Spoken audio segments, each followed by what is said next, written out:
Afternoon दोस्तों, सभी को एक बार फिर से स्टेप अप बंगाल के ऑनलाइन प्लेटफॉर्म पर स्वागत। हम लोग जैसे कि पहले ही पोस्ट में डाल चुके थे, क्योंकि अब दिसंबर 2023 वाला CSIR एग्ज़ाम अनाउंस हो चुका है, तो उसी के मुताबिक चलते हुए जो क्लासिकल मैकेनिक्स हम लोग अभी तक लेक्चर 33 तक कर लिए थे और अब लेक्चर 34 को देखेंगे। इसमें ये प्रॉब्लम हम लोगों ने सिलेक्ट कर लिए हैं। ये सीधा आता है रिजिड डायनामिक्स पोर्शन से। तो रिजिड डायनामिक्स के कुछ बेसिक चीज़ें हम लोग पहले देख लेंगे और फिर बाद में देखेंगे ये जो सवाल आया हुआ था 3 मार्च का दिसंबर 2017 में, इसके पीछे क्या क्या थ्योरीज है और कैसे इसको किया जा सकता है। तो चलिए बिना देरी शुरू करते हैं।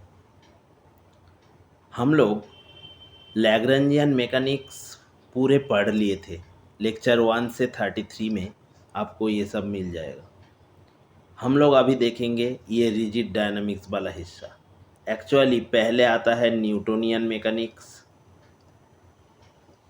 न्यूटोनियन मैकेनिक्स के बाद ये रिजिड डायनामिक्स, फिर इसके बाद लैग्रेंजियन मैकेनिक्स और हैमिल्टोनियन, दोनों ही हम लोग पढ़ चुके थे।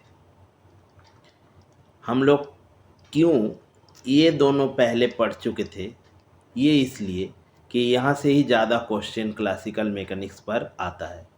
रिजिड डायनामिक्स पर कभी कभार क्वेश्चन आ चुका है, लेकिन जब आएगा तब इसको करने के लिए क्या क्या चीज़ लगेगा हम लोग अभी धीरे धीरे थ्रू प्रॉब्लम्स उसके ऊपर चर्चा करेंगे। तो पहले आइए, पहले रिजिड डायनामिक्स में पहला पॉइंट होगा, ज़्यादा डिटेल्स थ्योरी हम लोग नहीं देखेंगे, सिर्फ और सिर्फ उतना देखेंगे जितना देखने से हम लोगों के पास ये प्रॉब्लम जो है ये आसानी से सामने आ जाए, इसका सल्यूशन। ठीक, तो चलिए पहले हम लोग देखते हैं रिजिड बॉडी। ये क्या होता है देखिए। न्यूटोनियन मैकेनिक्स जब पढ़ा गया था तब उसमें सारे बॉडीज़ एक सिंगल पॉइंट के तरह थे, यानी पॉइंट लाइक, एक ही point, only one point was there, only one point was there, point like. But rigid body जो है वो अल्टीमेटली कई सारे ऐसे पॉइंट्स के कलेक्शंस है। अब मान के चलिए यहाँ पे अगर बहुत सारे पॉइंट्स है तो क्या किसी भी बॉडी में एक से ज़्यादा पॉइंट होगा तो ये रिजिड कहलाएगा? नहीं, बिल्कुल नहीं कहलाएगा। देखिए, मान के चलिए टाइम के साथ साथ ये अपना पोजीशन 1 से इधर आ गया कहीं, ये वाला सेम बॉडी ऐसे ही ये इधर आ गया, तो पहले जब ये पोजीशन नंबर 2 है इस सेम बॉडी का, तो पहले इसमें जो 2 पॉइंट्स था ए और बी, अगर इन दोनों के बीच 5 सेंटीमीटर डिस्टेंस था, बाद में कहीं दूसरे जगह आ गया ये बॉडी, लेकिन अगर वो ए बी के बीच डिस्टेंस 5 सेंटीमीटर ही रहा और सेम इन दोनों के बीच में भी ऐसा ही होना चाहिए इधर भी, यानी ये डिस्टेंस प्रिजर्व्ड होगा, तो ये बॉडी हमेशा रिजिड बॉडी होगा। क्लियर? तो ये बहुत ही इम्पोर्टेंट बात है। यहाँ पे ये नंबर 1 ये है इस बॉडी का पहला कॉन्फ़िगरेशन, यानी पहले पोजीशन, और दूसरा ये है। ये पोजीशन किसके ऊपर निर्भर करके बदलता है? एक तो टाइम कंज्यूम्ड होता है, इधर कुछ ना कुछ टाइम तो लगेगा इसको 1 से 2 तक आने के लिए, और एक सेकेंड चीज़ जो है ये एक फोर्स, ये फोर्स इसको इधर से इधर लाएगा। अब देखिए ब्यूटीफुल बात इधर ही आता है कि कभी भी जो कोई भी रिजिड बॉडी अगर मूव करने लग जाएगा तो उसके पास 2 टाइप के मोशन आ जाएंगे। एक होगा लीनियर, यानी इधर चलता रहेगा, और दूसरा एक ये बॉडी रोटेट भी तो करेगा, यानी किसी भी एक्सिस के रिस्पेक्ट में ये घूमने लग जाएगा। यानी पहला वाला जो अलोंग स्ट्रेट लाइन इसके मोशन में आता है वो है ट्रांसलेशन, और दूसरा है रोटेशन। रोटेशन जब होगा हमेशा एक फिक्स लाइन उसके अबाउट होगा, एक फिक्स लाइन लगेगा ही और उसके अबाउट ये बॉडी रोटेट करेगा। ठीक, तो यहाँ पे 2-3 इम्पॉर्टेंट चीज़ अब आता है। पहला जो होगा, इस रोटेशन के लिए कौन से हिस्सा आप काम में आने वाला है, इसके लिए चलिए हम लोग देख लेते हैं।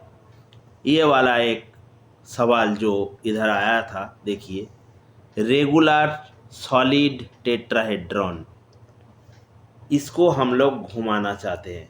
तो हो सकता है, देखिए, टेट्राहेड्रॉन यानी मीन्स इसके 4 प्लेन्स होंगे,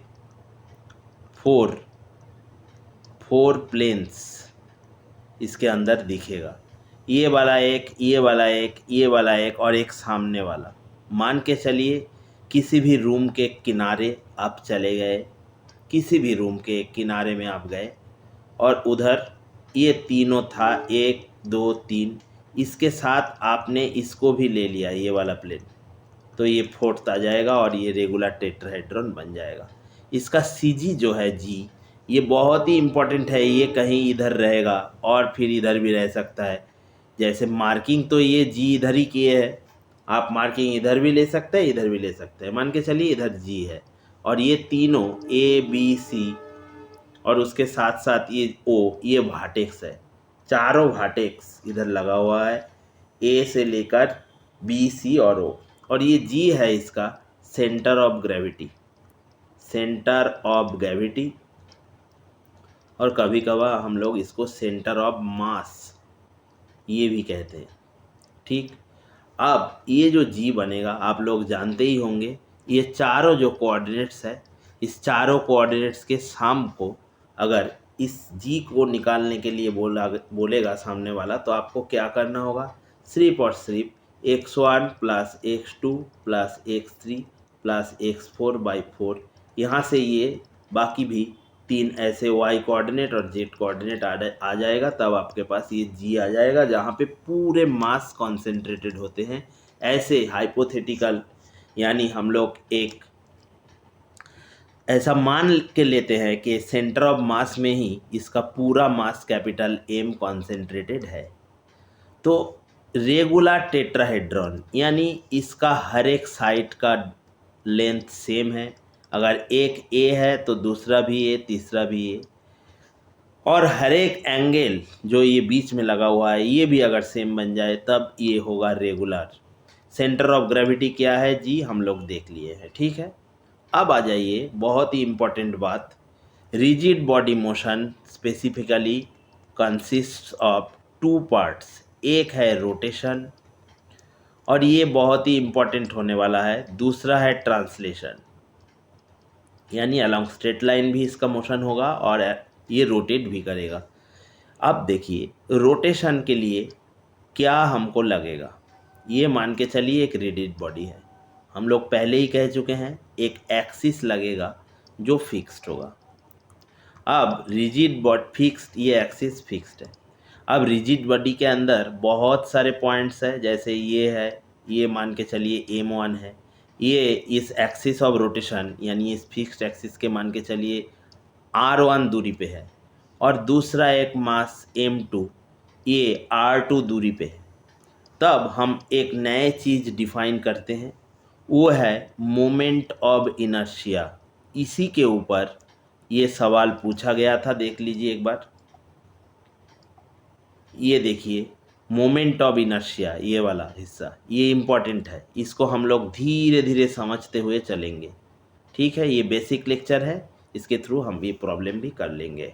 प्रॉब्लम तो देखिए 1 मिनट में हो जाएगा, लेकिन ये बेसिक चीज़ें आप लोगों को जानना ही होगा। Moment of inertia, moment of inertia इसको हम लोग कैपिटल I से डिनोट करते हैं। ये क्या होता है, देखिए, ये अगर बॉडी डिस्क्रीट हो गया तो हम लोग समेशन ले लेते हैं, और समेशन के अंदर क्या डालते हैं, ये पहला वाला मास M1 कितने दूरी पर था, R1 उसका स्क्वायर, प्लस दूसरा मास क्या था M2 कितने दूरी पर था, R2 उसका स्क्वायर, प्लस डॉट डॉट ये चलता चला जाएगा। मान के चलिए इधर MN एक पॉइंट था और RN दूरी पे था, ऐसा कुछ, और ये सिर्फ और सिर्फ आ जाएगा समेशन AMR² टाइप रिजल्ट। ये रिजल्ट आप बहुत ही इम्पॉर्टेंट है आपके पास, ये रिजल्ट मार्क कीजिए।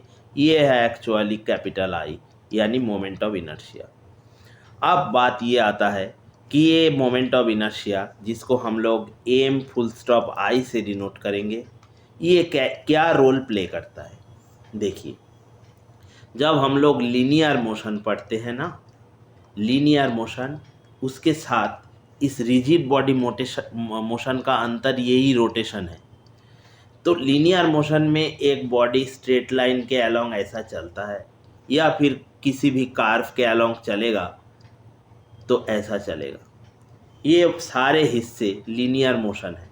लेकिन अगर ये ऐसा घूमेगा किसी भी एक्सिस के रेस्पेक्ट में, यानी अबाउट एनी फिक्स्ड एक्सिस, तब ये लीनियर मोशन थोड़ा बहुत मॉडिफाई हो जाएगा, इसके साथ जुड़ जाएगा। ये ट्रांसलेशन वाला लीनियर था, ये रोटेशन जुड़ेगा। अब देखिए, जब ये लीनियर मोशन होगा, आपके पास एक मास छोटा सा है m, इसको आप धकेलेंगे, तब ये जाएगा, ये इधर फोर्स लगाएंगे, तब ये सीधा इधर चलना शुरू कर देगा।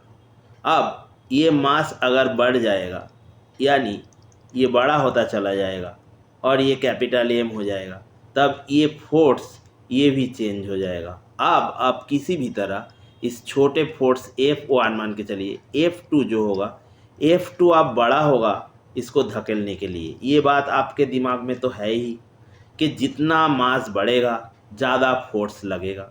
कब? जब लीनियर मोशन कंसिडर करते हैं तब। अब अगर इस बॉडी को हम लोग रोटेट कराना चाहते हैं, तब ये मास के जगह आ जाएगा ये कैपिटल आई, यानी m should be replaced by capital I. किसी भी बॉडी के लिए आई जितना बढ़ेगा उसको घुमाना उतना डिफ़िकल्ट हो जाएगा। तो the greater this moment of inertia is, it will be more difficult to rotate that body. This is the most important part, you should mark it.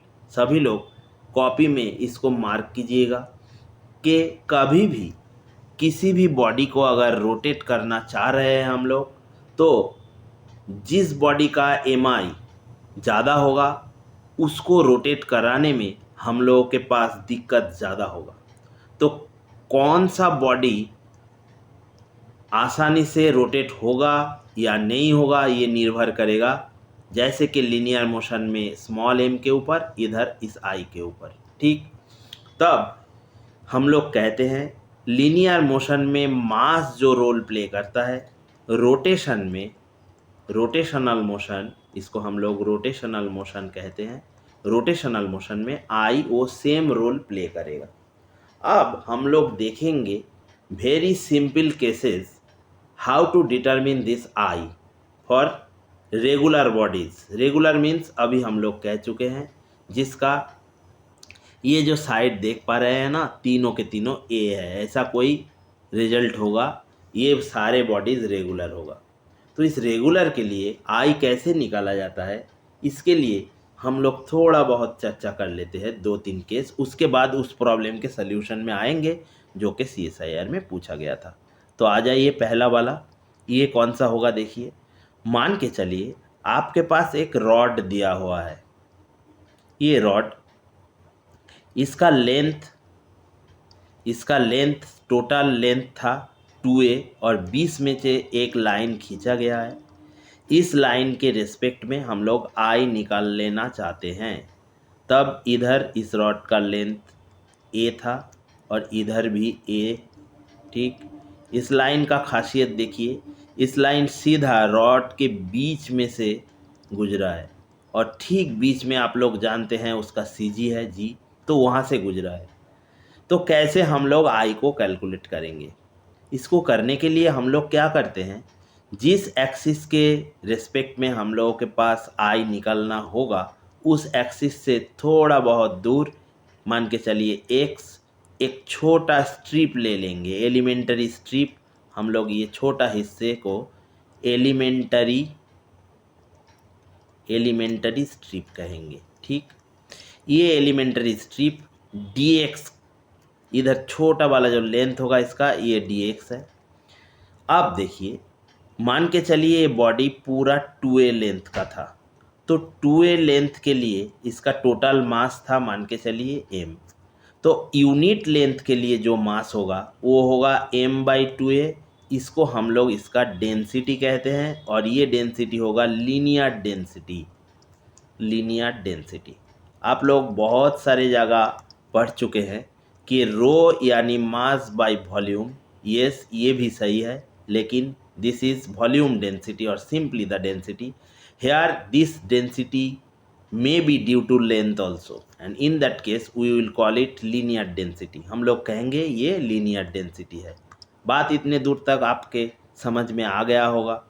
तो यूनिट लेंथ के लिए अगर m/2a होगा तो हम लोग कितने लेंथ लिए हैं dx, तो dx के लिए क्या होगा ये सीधा डाल दीजिए इधर, m/2a इंटू dx ही तो होगा। ठीक, अब आ जाइए, अब ये क्या बन चुका है हम लोगों के पास, ये जो छोटा स्ट्रिप हम लोग ले चुके थे इसका मास हम लोगों के पास आ चुका है। तो मास कितने दूरी पर था x, तो हम लोग ये बॉडी क्योंकि कॉन्टिन्यूअस बॉडी है, कॉन्टिन्यूअस और डिस्क्रीट में अंतर समझिएगा। इधर डिस्क्रीट मतलब एक एक पॉइंट जहाँ पे मास है उसका डिस्टेंस आप लोगों के पास होगा कुछ ना कुछ। ये सारे R1 R2 ये सब आप लोग जानते ही होंगे, उस केस में हम लोग ये समेशन यूज करते हैं।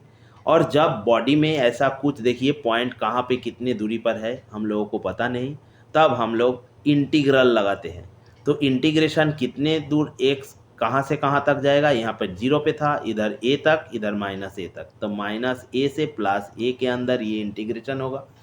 और इंटीग्रेशन होगा तो किसके ऊपर होगा, हमेशा ध्यान दीजिएगा इस बात पर, मास यानी जो एलिमेंट्री स्ट्रिप आप लोग लेंगे उसका मास इनटू वो जो दूरी पर है यानी डिस्टेंस, इसका स्क्वायर।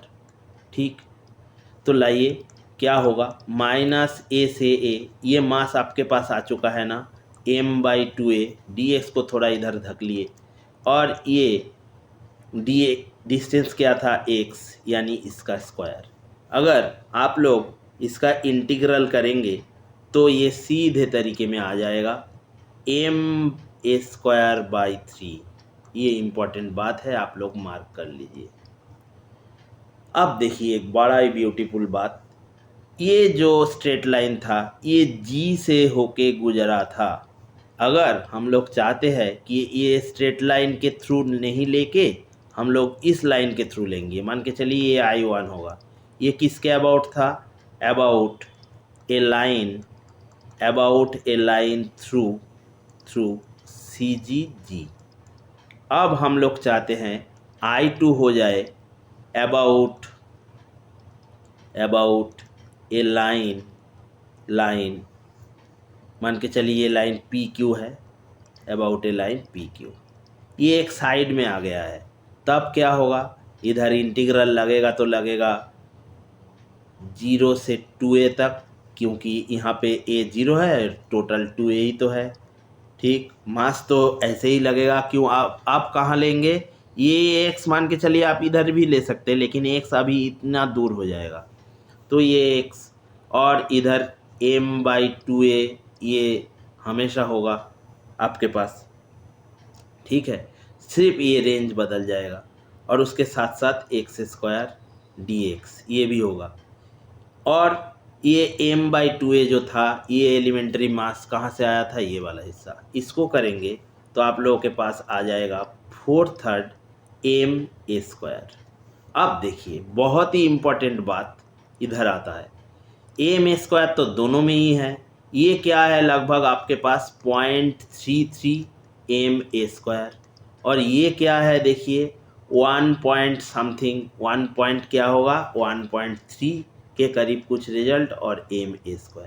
1.3 और 0.33 में कौन सा बड़ा है, ये है। तब I2 ग्रेटर देन I1, ये बहुत ही इम्पॉर्टेंट रिजल्ट है, इस रिजल्ट को याद कीजिएगा, क्योंकि देखिए जो सवाल दिया हुआ था इधर ये ग्रेटर लेस ये सारे नोटेशन डाला हुआ है, था या नहीं था, तो इसलिए बहुत ही महत्वपूर्ण है, मार्क कीजिए।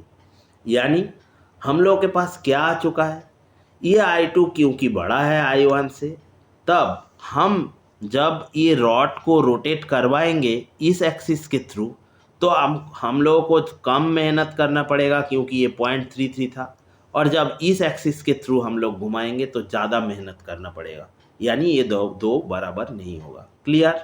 इतने दूर तक शायद आप सभी को सारे आइडिया मालूम हो चुका होगा। किसी भी प्रॉब्लम अगर आ जाए तो हम लोगों के कमेंट बॉक्स में ज़रूर डालिएगा। ठीक, अब आ जाइए दो और ब्यूटीफुल रिजल्ट्स पे। ये रिजल्ट्स हम लोग थोड़ा इधर कर लेते हैं। पहला क्या देखना चाहते हैं हम लोग, देखिए। मान के चलिए आपके पास एक सर्कुलर डिस्क है, यानी ये सर्कुलर डिस्क ये बन गया है। डिस्क एक प्लेट के तरह है, मान के चलिए शीशे वाला कोई प्लेट, तो ये प्लेट बन गया है। तो इधर O और ये एक डायमीटर है जो इसके सेंटर से होके गुजरा है। ये देखिए एक प्लेट, यानी ये प्लेन के बराबर है, ये एक प्लेन की तरह दिखेगा। अब क्या आप करना चाहते हैं, देखिए आप जानना चाहते हैं I1, यानी ये क्या होगा जब अबाउट आप AB यानी उसके डायमीटर के अबाउट आप जब मोमेंट ऑफ इनर्शिया निकालना चाहते हैं तो क्या होगा। देखिए आपको क्या करना होगा, यहाँ से थोड़ा बहुत दूर, मान के चलिए इतने दूर, यहाँ पे आपको एक एलिमेंटरी अब एरिया लेना होगा क्योंकि ये प्लेन आ चुका है। जहाँ रॉड के केस में देखिए, रॉड के केस में लेंथ था ये वाला हिस्सा, ये लेंथ A था, और हम लोग ये 2A लेंथ के लिए टोटल मास A ले रहे थे। अब देखिए जब ये प्लेट के केस आएगा तब क्या होगा, ये सीधा और सीधा एक एरिया हो जाएगा।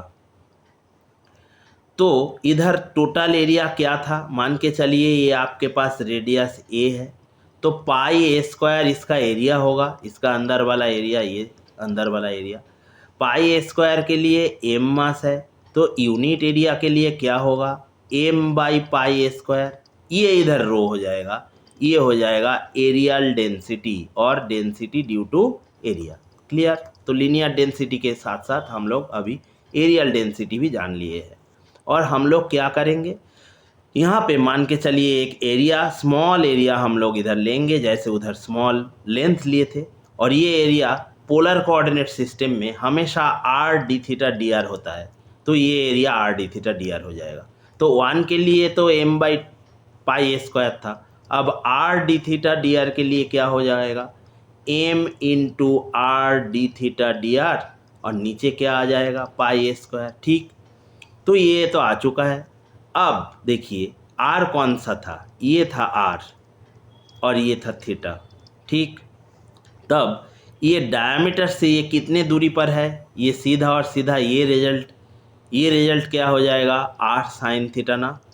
तो वहाँ पे जो लेंथ देखिए, रॉड के केस में हम लोग क्या लेंथ लिए थे, x दूरी ये लिए थे, ये x बदल जाएगा किसमें, R साइन थीटा में, क्योंकि आप लोग चाहते हैं कि इस डायमीटर के अबाउट इसको रोटेट किया जाए, और उसलिए इसका MI पहले आप लोग निकालना चाहते हैं। ठीक है, तो ये R साइन थीटा हो जाएगा। तो अगर ये R साइन थीटा बन गया तो ये I1 क्या होगा, देखिए इधर थीटा पूरा घूमेगा, ऐसा कुछ घूमेगा, तो 0 से 2 पाई तक हो जाएगा थीटा, यानी theta will run from 0 to 2 pi, और R ये रेडियस था, ये 0 से A तक, तो R इक्वल टू 0 से A तक। अब आ जाएगा मास इनटू डिस्टेंस, तो ये R साइन थीटा आ चुका है। मास आपके पास ये रह गया है, देखिए क्या है, M by pi A square, और उसके साथ साथ R थोड़ा दूर लिखिए डी थीटा डी आर, और ये एक डिस्टेंस आ चुका है R साइन थीटा, इसका स्क्वायर लगेगा, क्योंकि हमेशा याद रखिएगा मास इनटू डिस्टेंस स्क्वायर, उसका या तो सम होगा या फिर इंटीग्रल होगा।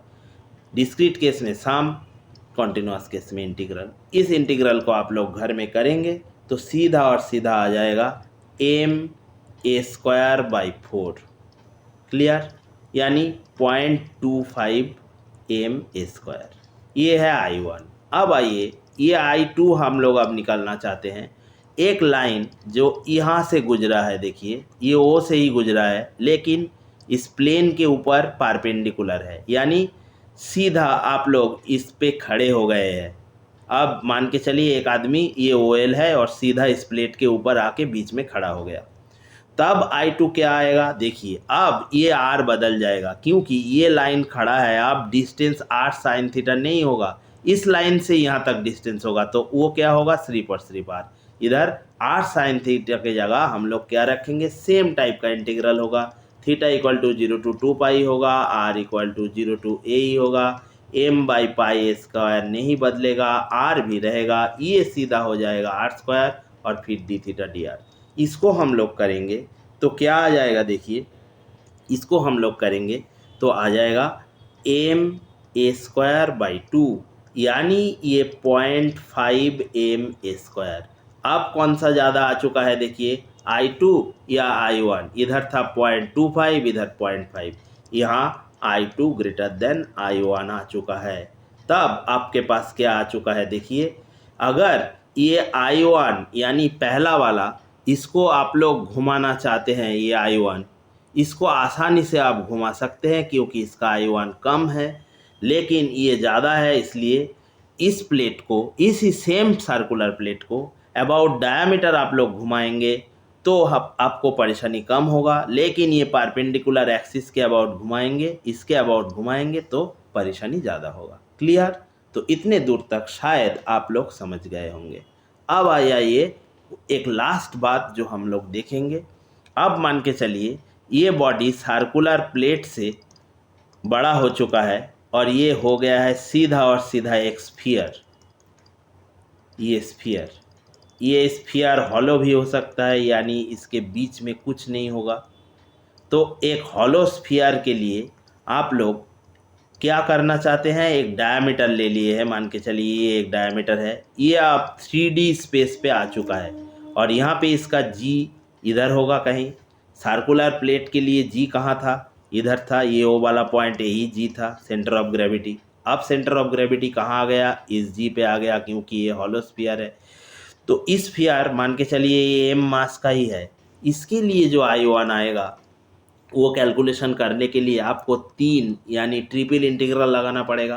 कैसे ये सारे होते हैं ये इतना इम्पोर्टेंट नहीं है, ये कैलकुलेशन थोड़ा बड़ा होगा और इसका आंसर आ जाएगा, अगर हॉलो हो गया तो ये आ जाएगा 2/3 ma²। ये कौन से केस पे? हॉलो, सेम मास m का। और ये स्फीयर अगर सॉलिड हो गया, सॉलिड के केस में जो I2 आएगा वो हो जाएगा 2/5 ma²। अब देखिए कौन सा बड़ा है, ये हो जाएगा आपके पास 0.66 के करीब ma² और ये हो जाएगा आपके पास 0.4 के करीब, क्योंकि 2 × 0.2 0.4 ma²। कौन सा बड़ा है? ये वाला। यानी हॉलो को आप लोग अगर इस मान के चलिए एक एक्सिस है, इसको अबाउट रोटेट करेंगे तो इसका mi क्योंकि ज़्यादा है, इसको आपको दिक्कत ज़्यादा होगा, इस केस में कम। ठीक, लेकिन जो इम्पोर्टेंट बात है वो अब हम लोग समझेंगे। देखिए ये सर्कुलर डिस्क जब पढ़ रहे थे, डिस्क सेम था, एक्सिस बदल गया था दो। एक था AB, वो भी इसका CG G से गया हुआ था, यानी O से गया हुआ था, और एक था GL या फिर OL, ये भी CG से गुजरा था। लेकिन दो केस में अलग अलग MI आए थे, यानी ध्यान दीजिएगा इस बात पर। Same circular disc about a line with respect to G जब AB था तब अलग आया था, और जब परपेंडिकुलर टू उसका प्लेन था तब अलग आया था। लेकिन जब हम 3D बॉडी को देखते हैं तब अगर कोई लाइन उसके CG से गया तो उसके रेस्पेक्ट में हॉलो के केस में अलग आ सकता है, सॉलिड के केस में अलग आ सकता है, लेकिन एक ही सॉलिड के केस में दो नहीं आ सकता, जैसे इधर आया था 2D केस में। 2 डायमेंशनल में क्या हुआ था? सर्कुलर डिस्क सेम था, एक्सिस बदल गया था, CG से गुजरा था और MI भी बदल गया था, लेकिन ये कभी नहीं होने वाला है। यानी ये इस बात को ध्यान दीजिए ए भी एक डायमीटर है, उसके केस में हॉलो को करेंगे तो 2/3 m² आएगा, और हॉलो सेम रख दिए और ये डायमीटर थोड़ा इधर बदल लिए है, मान के चलिए ये भी तो सी जी से गुजरा है, मान के चलिए ये पी क्यू है, तो पी क्यू के रेस्पेक्ट में करेंगे हॉलो के लिए ए ही आएगा। सेम केस सॉलिड के लिए भी होगा। सॉलिड एक स्फीयर आप ले लिए हैं, मान के चलिए सॉलिड स्फीयर, इसके एक डायमीटर लिए हैं जो कहाँ से गुजरा है, जी से, इसके अबाउट इसका जो एम आई होगा, और किसी आदमी इधर से ले लिया उसके अबाउट भी सेम होगा, क्योंकि ये बॉडी 3D में है। और इसी कॉन्सेप्ट के ऊपर वो क्वेश्चन बनाया गया था, हम लोग अभी देखेंगे। चलिए इधर आ जाइए, देखिए ये सॉलिड टेट्राहेड्रॉन देख पा रहे हैं, इसी के ऊपर सवाल था। इसका मोमेंट ऑफ इनर्शिया निकाला गया है ma²s²/20। देखिए सारे ये CG से गुजरता हुआ लाइन दिखाया गया है, ये वाला ये वाला ये वाला, मान के चलिए CG कहीं इधर है, तीनों के तीनों। तो ये CG के लाइन जो गुजरेंगे तो इसके लिए ये स्लिप और स्लिप ये होगा। कौन कौन सा इधर वेरिएबल देखिए, तो m मास फिक्स रहेगा, नीचे 20 भी फिक्स रहेगा, एक बदल सकता है m, लेकिन एक टेट्राहेड्रॉन के लिए मास हमेशा फिक्स्ड होगा, और एक होगा a side length. Side length किसी भी एक टेट्राहेड्रॉन के लिए दूसरा नहीं हो सकता, यही आप लोगों के पास इस फॉर्मूले में s दिया हुआ है। तो हमेशा और हमेशा ये होगा, यानी ये कांस्टेंट होगा। क्यों? क्योंकि ये लाइन CG से होते हुए गुजरे हैं सारे। इधर भी देखिए ये लाइन एक ले लिए हैं, देखिए बहुत ही इंपॉर्टेंट पार्ट है, इसको हम लोग रोटेशनल सिमेट्री ऑफ टेट्राहेड्रन कहते हैं। क्या ले लिया है? 2 रोटेशन, कहाँ से? Each of 4 axes having vertices with centre and opposite faces. यहाँ पे एक सेंटर, एक सेंटर लिए हैं, ऑपोजिट ये सेंटर लिए है, किसी भी फेस यानी किसी भी प्लेन, ये प्लेन है उसके सेंटर से गुजरा है, और इधर इस वर्टेक्स से गुजरा है। फिर ये देखिए ये दूसरे वाला, यहाँ पे ये लाइन थ्रू वर्टेक्स है, देखिए ये बहुत ही इंपॉर्टेंट पार्ट है, थ्रू वर्टेक्स है। ये लाइन क्या थ्रू वर्टेक्स है? ये दूसरा लाइन नॉट थ्रू वर्टेक्स है या नहीं, बताइए। नॉट थ्रू वर्टेक्स, ठीक, वर्टेक्स से होके नहीं गुजरा है। लेकिन ये सारे इसके अगर CG से होके गुजरेगा, मान के चलिए G इधर कहीं था, तो ये हमेशा फिक्स रहेगा, यानी यहाँ पे लिखा हुआ है देखिए इनवेरिएंट होगा। ये सारे रिजल्ट रोटेशनल सिमेट्री के कारण लिखा हुआ है। ग्रुप ऑफ रोटेशनल सिमेट्री, ये देखिए 1 रोटेशन,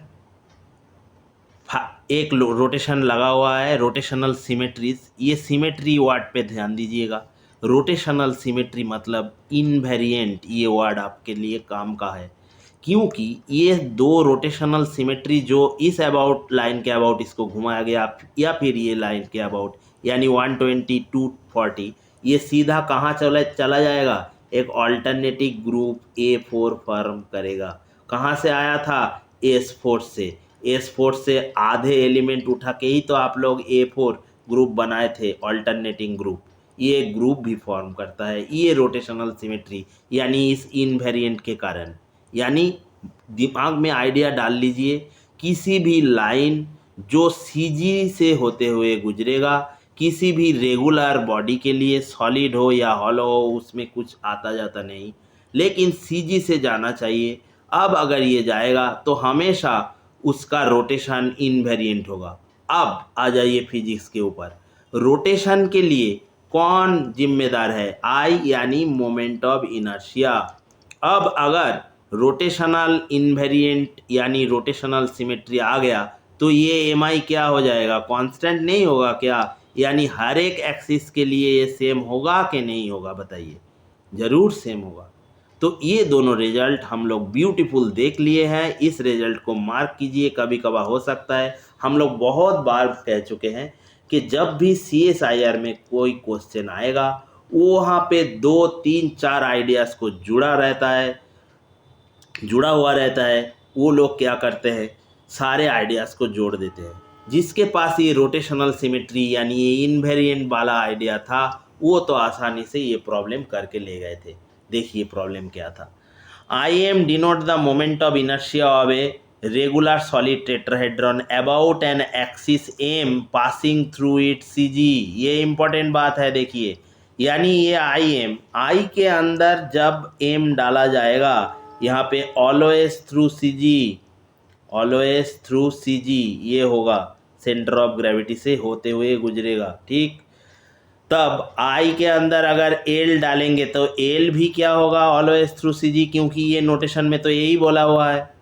लेकिन देखिए एक एक ऑप्शन के थ्रू चलिए, which of the following is true, if the axis L passes through a vertex and the axis L dash does not pass through a vertex, then IL greater than IL dash।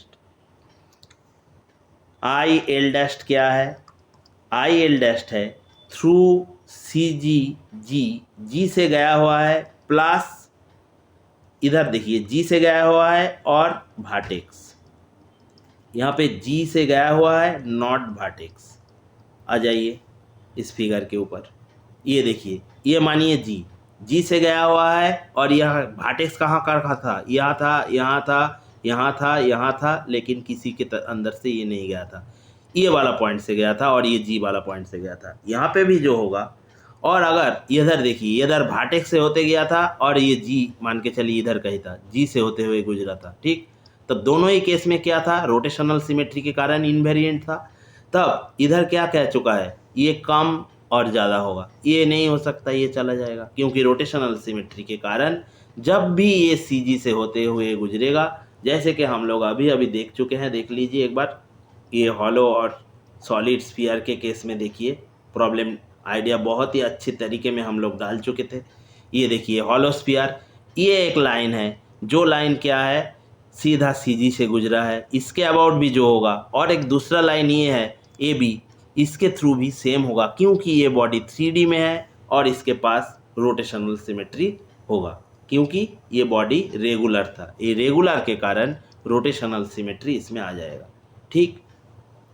ये tetrahedron जो है, इधर जो rotational symmetries डाला हुआ है वो हमेशा और हमेशा किस में होता है, R3 3 डायमेंशनल यूक्लिडियन स्पेस में, और ये टेट्राहेड्रॉन को इनवेरिएंट, ये पॉइंट इंपॉर्टेंट है, इसी को हम लोग ढूंढ रहे थे, ये इनवेरिएंट वाला हिस्सा आप मार्क कर लीजिए, ठीक। तो आ जाइए, तो ये तो चला गया। फिर देखिए, if the axis L passes through the mid point of edge L dashed and the other axis L passes through mid point L dashed any other, देखिए ये मिड पॉइंट वाला, ये वाला मिड पॉइंट, इसके थ्रू भी जो होगा, और मिड पॉइंट एनी अदर, इधर देखिए इस फिगर में देखिए मिड पॉइंट से नहीं गया था, लेकिन दोनों ही केस में तो इनवेरिएंट था, ये देखिए डाला हुआ है इनवेरिएंट, तो ये भी चला जाएगा, ये ऑप्शन भी चला जाएगा। ये रिजल्ट क्या नहीं रिजल्ट है, यही रिजल्ट दिया हुआ था। IL is the same for all axis L, यानी IL का मतलब थ्रू CG होगा ही होगा, क्योंकि देखिए इधर डाला हुआ है IM denote the moment of inertia about an axis through it CG, यानी जब IL ऐसा कुछ नोटेशन आपके पास दिखेगा तो इस लाइन का पहला और ख़ास बात क्या होगा, CG से होते हुए गुजरेगा, और CG से होते हुए गुजरेगा। तब देखिए ये दो केस, यहाँ पे वर्टेक्स के थ्रू गया था, इधर वर्टेक्स के थ्रू नहीं गया था, लेकिन इनवेरिएंट था, तो इधर वो इनवेरिएंट रिजल्ट के ऊपर ही सवाल पूछे गए थे। 3 इसका होगा, और इधर इसका उल्टा लगा हुआ है 4 में, L passes through vertex L dash not passes through vertex, then एक दूसरे से कम होगा, ये सब नहीं आएगा। ये स्रीप और स्रीप, ये दो केस जो पहले 1, 2 और 4 में डाला हुआ है, ये सही हो जाता, देखिए अगर ये केस आ जाता, हम लोग डिस्कस कर चुके हैं अभी तक, ये वाला केस बहुत ही इंपॉर्टेंट है। ये देखिए यहाँ पे भी ये लाइन CG से होके हुए गुजरा था, ये OL के रेस्पेक्ट में क्या आया था, ये OL के रेस्पेक्ट में था, तब आया था 0.5 m², और यहाँ पे AB के रेस्पेक्ट में क्या था 0.25, लेकिन ये बॉडी 2D में था, सर्कुलर प्लेट, इधर ये बॉडी रेगुलर कहाँ बन चुका है, 3D में, 3D में होगा तो ये दो रिजल्ट आ जाएगा, जहाँ से A4 भी फॉर्म किया जा सकता है। ये इम्पॉर्टेंट बात है, देखिए कहाँ से कहाँ थ्योरी आ चुका है। पढ़ रहे थे क्लासिकल मैकेनिक्स, लेकिन हम लोग सहायता कहाँ से लिए हैं, A4, ये ऑल्टरनेटिंग ग्रुप बना ही ऐसी ही है, ये रोटेशन से, ठीक। तो अभी तक आपको सारे आइडियाज़ इस प्रॉब्लम के पीछे जो था शायद समझ में आ गया होगा। देखिए, ऐसे जो लोग जानते थे तो सीधा और सीधा 3 को करके चले आएंगे, लेकिन हम लोग पहले भी कह चुके हैं, हम लोग स्टेप ऑफ बंगाल के थ्रू धीरे धीरे एक एक आइडिया से बच्चों को हेल्प देने की पूरे कोशिश करेंगे। आने वाले दिन आपके लिए शुभ हो। आज इतना ही।